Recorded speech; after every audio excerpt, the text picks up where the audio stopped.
ఇప్పుడు కేవలం 7,999 up to 10 kgs వరకు బరువు తగ్గి అధిక బరువు నుంచి వచ్చే ప్రధాన సమస్యలను దూరం చేసుకోండి. మెగా ఫ్యామిలీలో అందరూ నిర్మాతలే. గతంలో గీతా ఆర్ట్స్, అంజనా ప్రొడక్షన్స్ మాత్రమే ఉండేవి. ఇప్పుడు 5-6 ప్రొడక్షన్ హౌస్లు పుట్టుకొచ్చాయి. మెగా మేనలుడు సాయిధరం తేజ్ కూడా ప్రొడక్షన్ లోకి దిగాడు. సినిమాలను మాత్రమే కాకుండా రకరకాల బిజినెస్లు చేయబోతున్నారు.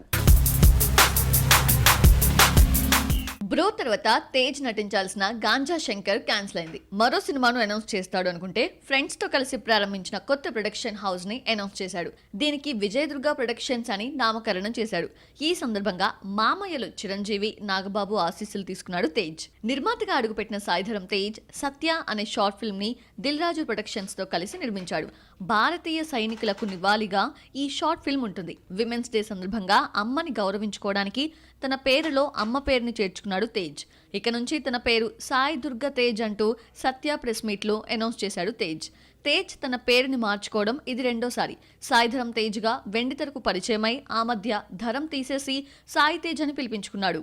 లేటెస్ట్ గా తీసేసిన ధరం ప్లేస్ లో తల్లి పేరును జత చేసి సాయి దుర్గ తేజ్ అయ్యాడు. గాంజా శంకర్ ఆగిపోయినా తేజ్ సొంత బ్యానర్ లో నటించే ఛాన్స్ ఉంది. అలాగే ఫేడ్ అవుట్ అయిన వైష్ణవ్ తేజ్ ని తన బ్యానర్ తో నిలబెడతాడేమో చూడాలి. చిరంజీవి రీ ఎంట్రీతో రామ్ చరణ్ నిర్మాతగా కొనిదెల ప్రొడక్షన్స్ పుట్టుకొచ్చింది. చిరంజీవి కోసమే ఈ బ్యానర్ ని స్థాపించిన కొనిదెల ప్రొడక్షన్స్ ప్రెజెంట్ చిరంజీవితో సినిమా తీయడం లేదు.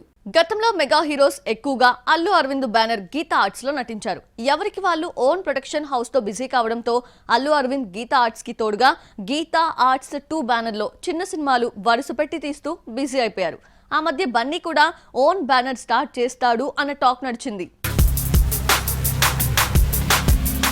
ఇక పవన్ కళ్యాణ్ కి పవన్ క్రియేటివ్ వర్క్స్ ఎలాగూ ఉంది. ఈ బ్యానర్ లో తీసిన సర్దార్ గబ్బర్ సింగ్ చల్ మోహన్నంగా ఫ్లాప్ కావడంతో ప్రొడక్షన్ కి దూరంగా ఉంటున్నాడు పవన్. సెట్స్ పై ఉన్న తన సినిమాలనే పక్కన పెట్టి రాజకీయాల్లో బిజీ అయిపోయాడు పవన్. నాగబాబు నిర్మాతగా మారి అంజనా ప్రొడక్షన్స్ బ్యానర్ లో రుద్రవీణ తీస్తే అవార్డ్స్ మాత్రమే తీసుకొచ్చింది, డబ్బులు రాలేదు. ఆ తర్వాత తీసిన త్రినేత్రుడు, ముగ్గురు మొనగాళ్ళు ఫ్లాప్ కాగా బావగారు బాగున్నారా ఒక్కటే యావరేజ్ అనిపించుకుంది.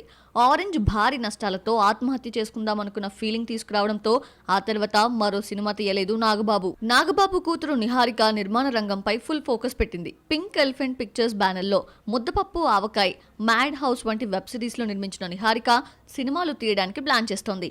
మెగా ఫ్యామిలీలో ప్రొడక్షన్ హౌస్లు పెట్టి సంపాదించింది తక్కువే. పవన్, నాగబాబు తీసిన సినిమాలన్నీ నష్టాలే మిగిల్చాయి. కొనిదెల ప్రొడక్షన్స్ లో రామ్ చరణ్ తీసిన ఖైదీ నంబర్ 150 ఒక్కటే హిట్.